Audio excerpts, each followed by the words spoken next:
I didn't understand the point about ISIS. ISIS. No, I'm sorry. Hold on, about MS13, that's what I mean. I'm getting mixed up. It wasn't clear who founded it. Were there immigrants involved in founding it? There were immigrants involved in founding it in Los Angeles.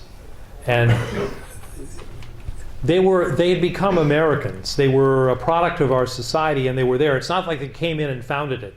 They're young people who grew up, and the gang was originally formed to protect Salvadorans against other gangs that were in this area. And then when the people were convicted of crimes and they'd served their time here, what we do is we punish them again. Double jeopardy is unconstitutional. So again, they say immigration stuff is civil, not criminal. And even though I think it was Justice Brandeis, who said that banishment, deportation, removes all that makes life worth living. I paraphrase a little bit. So people serve their sentences, they're square with the House, they pay their debt to society, their fines or whatever, and then we say, oh, now we're going to remove you from the country, maybe forever. So that's what happened to these people who'd been through the system and served whatever sentence they were given by the state authorities. The feds said, you're out. And then they go to El Salvador, where people were just simple criminals, and they said, we're bringing you high tech from Los Angeles, and now we have contacts to get all the high-powered guns that they sell in America. We'll get them down here, and we're going to build an empire, and that's what they did.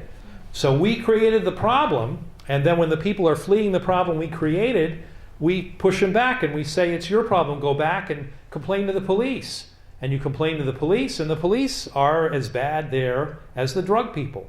And there's no way out for them. Remember, I said that if you want asylum in this country, one of the things you have to prove is that there's no place you can resettle that's safe in your own country.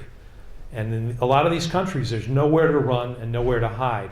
This was not my client, but a few years ago there was a story in the New York Times about a woman from El Salvador.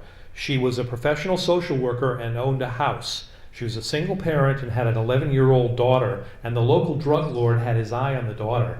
And he said, in a couple years, I'm going to take her away from you. And I don't remember if she went to the police and the police told her, go home, leave us alone. But the police in El Salvador are in the pockets of the drug people. What was she supposed to do?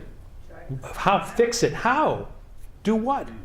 So under the law, until Mr. Sessions intervened, she would be able to come here and show she had a well-founded fear of persecution on account of social group membership. And that group would consist of women with young children who are threatened by the drug people and whom the government cannot or will not protect. And now, good luck with trying to make that argument. But that's where it came from.